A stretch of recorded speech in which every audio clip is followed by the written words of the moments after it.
Okay, hey everybody, what's up? This is a special video only for Honors English 11. Hopefully it says Honors English 11 down there in the title of the video. Today we're just going to talk about Writing Analytically Chapter 8. Now the reason I'm doing a special video on this is because this reading is very important. Typically we spend a lot of time in class going over how to write an intro and how to write a conclusion because the contact zone essay has a lot of moving parts. Remember, the goal here is that you're using secondary sources and the perspectives that those authors produce to better understand a primary text that you've selected. So using a traditional model of like a 5-paragraph model introduction doesn't really allow us to set up the project, the analytical project of this essay. And the same can be said about the conclusion. You know, if we just think about like what a typical 5-paragraph essay conclusion does. It starts with a thesis, it summarizes the topic sentences, and then it leaves the reader thinking. That doesn't really allow us to account for the complexity of our thinking and the gravity of our ideas.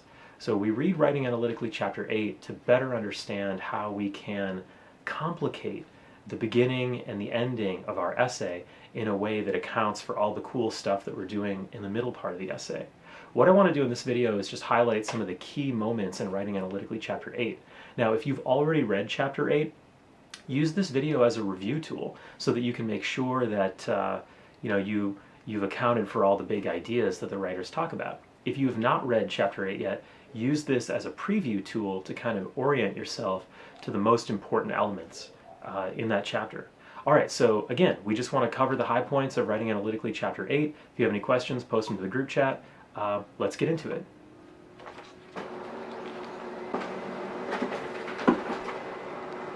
Okay, Writing Analytically begins by talking about the function of an introduction. So let's begin by taking everything that we've learned about writing a traditional 5-paragraph essay, like you begin with a hook sentence, then you provide some context for the work of literature that you're going to be talking about, and then you get into a claim. Let's take that model and maybe just put it on the back burner for now. Instead, we want to remember that the function of an introduction is to define and explain whatever topic it is you're going to be talking about. In this case, your topic is your central text and how you're going to use Pratt's idea of a contact zone to better analyze your primary text. Now, you're also going to indicate your methods. For us, this isn't really useful. We don't need to explicitly state how we are going about gathering information or anything like that. But if you're a scientific writer, especially you're writing some sort of a report, then this step is going to be really important to you. For us, this is not that important. You also want to provide background information. This is very important, but you want to find the right amount. Too much background information is a problem that we're going to get to later on. Lastly, you want to offer a working thesis. Now, this is very familiar to us, but we don't want that thesis to start off too evolved. You want to ask yourself, can I potentially provide this opinion given the information that I have already provided in 1 or 2 paragraphs of an introduction? If the answer is no, because it's too complicated, then consider paring it down. Okay, so now the next question is how much to introduce up front? Like, how much can we get away with providing to our reader? How much information can we provide to our reader without providing too much information? And what I want you to do is just mentally answer these questions on page 223. Those questions I think are really useful. Okay, now here's some common problems that writers often run into in early drafts of their intro. We have the digression problem, where you're just going off on a bunch of tangents, you're providing too much background information. It's just too much stuff that the reader has to grapple with before we get to the thesis. Every sentence needs to support every other sentence in the intro. If those sentences don't, cut them out. The other thing that's a problem in introductions is incoherence. Now, this is really a problem with like what we think of as strangers in a room. We talked about this in earlier essays where all of the components of the intro are there, but they just don't speak to each other, they don't connect. So thinking about that, being conscious of that as you're producing a draft for your introduction, really important. Another problem with incoherence is that you're previewing too much of the conclusion. The conclusion is like the peak of the mountain, this final summative thinking that you can only get to after you've gone on this big journey. Now, if you just try to throw it all out there in the introduction, it's not going to make any sense because it's not supported. So if you run into this problem, be conscious of it during the drafting phase, and then you can move some of the information around as you need to. Lastly, prejudgment. This is a problem with logic where if you're talking about a text that you're looking at and you're saying this text is bad or this text is troubling or this text is problematic or whatever, this language suggests that you are evaluating the text that you've chosen. You're judging it, saying that it's good or bad. You can do that in the conclusion. You can't do that in the introduction for reasons that are spelled out in the chapter. So check that out too. Now, the most important part of this chapter when it comes to introductions is the section that talks about strategies that you can try out. You know, typically, like I mentioned earlier, in a five-paragraph essay model, the introduction is one paragraph. It's typically like 4 or 5 sentences long. Now, in this new model, typically an introduction, it could be 1 paragraph, but it could also be 2 paragraphs long. And Writing Analytically explains that here. So some strategies that we can think about. Number 1, we can challenge a commonly held view. This is great. If we were writing on the Bahamas Super Bowl advertisement, we might begin by challenging the view that this is a beautiful place filled with people who love living here. Or maybe we could challenge a commonly held view that the tourism industry has no negative or has no drawbacks or negative impacts on people. That's a commonly held view. Challenging that view is an entry point into a wider conversation that you're going to be having in the body of your essay. Another thing that you can do is begin with a definition. Now, this is especially interesting if you're working with a project that relies on 1 or 2 really important terms. So if we were writing on the Super Bowl advertisement, we might begin with a definition of tourist, or maybe we begin with a definition of native. Beginning with a definition of a central term, if your project has a central term, is, again, a cool idea to provide an entry point into a wider conversation so that you can start to consider different perspectives. Now, there are 2 other strategies that Writing Analytically talks about: offering a working hypothesis and leading with your second best example. These 2 strategies are not very popular for this specific essay assignment because I think they're really geared more towards scientific writing. Okay, my battery died, so now I'm back. We were talking about working hypotheses. Typically, this is a strategy reserved for scientific writing. That doesn't really fit our needs for this essay. Students typically don't use this strategy. The other one, leading with your second best example, is a strategy that's mostly reserved for argumentative writing. If you're trying to get people to believe that Piggy was the smartest kid on the island in Lord of the Flies, and you have several strategies or reasons that you want to provide to support your claim, this strategy would be really useful. But we're not writing argumentatively here, we're just exploring. So this strategy isn't especially useful. I want to spend some time though to talk about the final strategy. This is the most popular strategy that students use when they write this essay, and that's exemplify topic with narrative. A narrative is just another word for a story. And typically if you use this strategy, you're going to write an introduction that's 2 paragraphs long. The first paragraph is the story, and the second paragraph is where you pull the camera back and then you explain your central text. You probably talk about contact zones, and then you arrive at your thesis. If you want to look at what this looks like written down, check out some of the samples that are posted online, because a lot of the writers use this strategy. So how do you do this with a narrative or a story? Well, let's use the Super Bowl advertisement example that we talked about in class.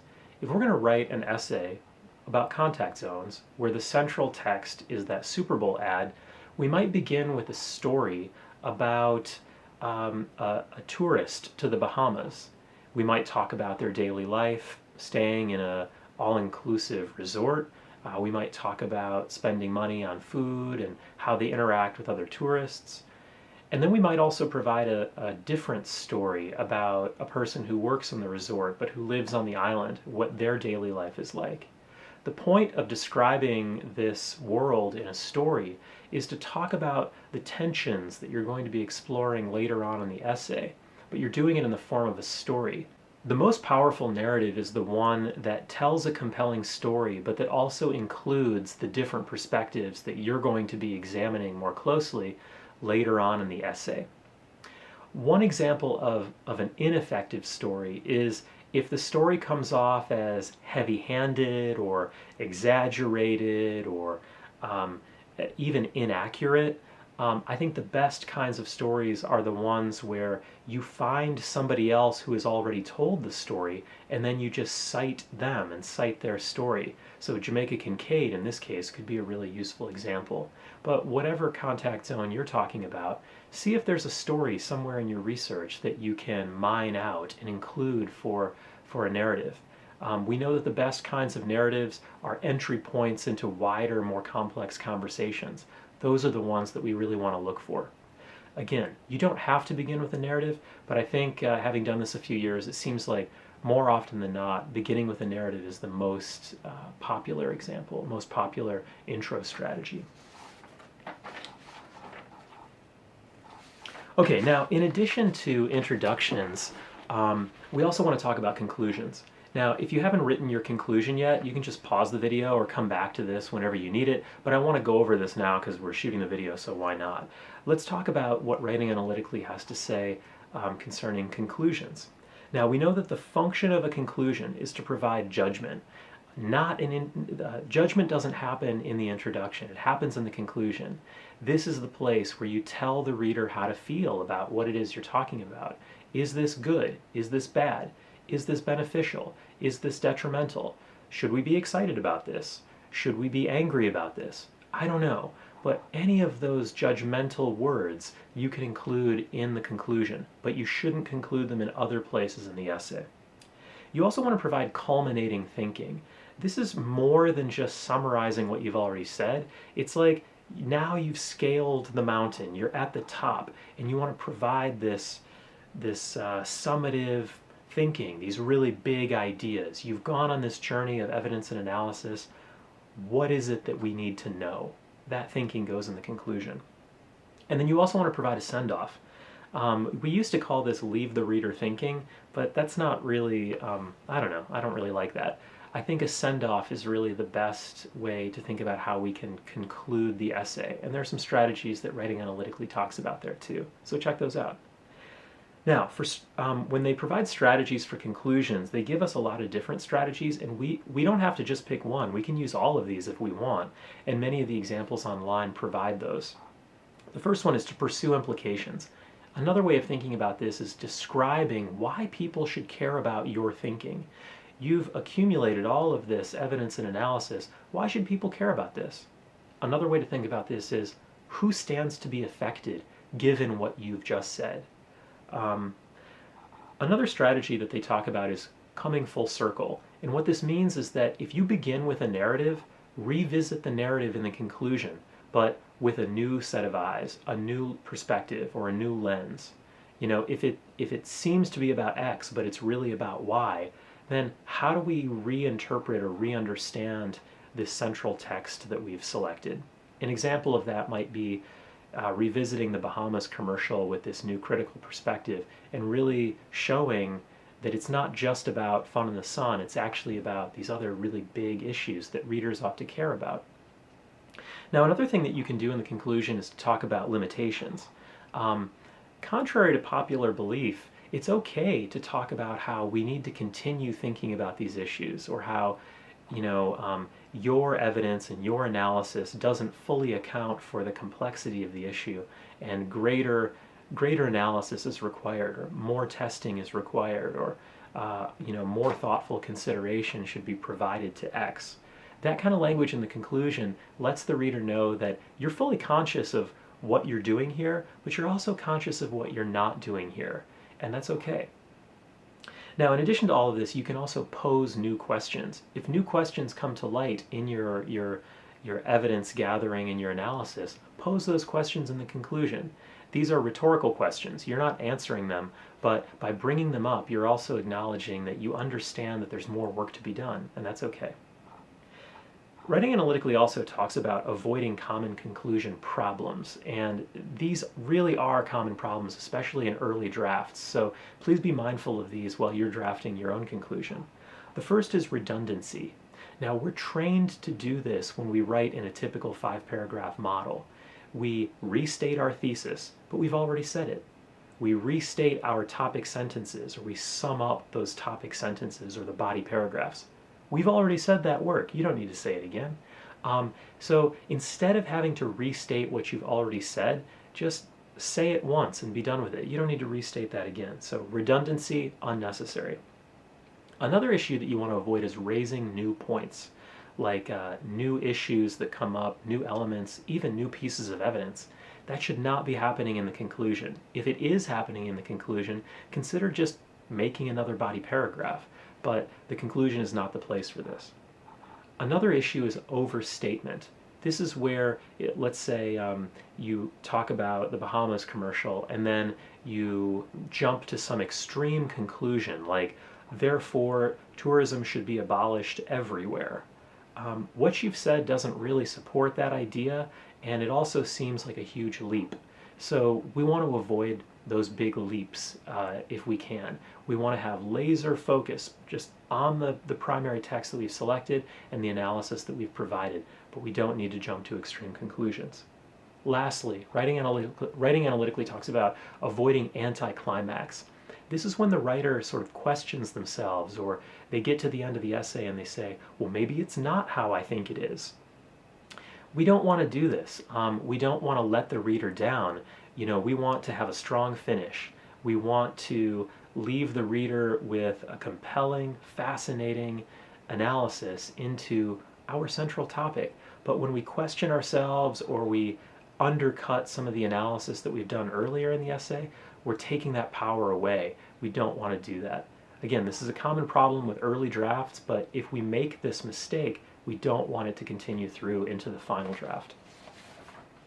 Okay, so we just talked a lot about intros and conclusions. We're covering a lot of ground here, and again, normally I'm not going to make videos for specific readings, but this one's so important, and I think at this stage in the writing process, it could be really helpful. So I hope that you found this helpful. If you have any questions or concerns, post them to the group chat and we'll address them there.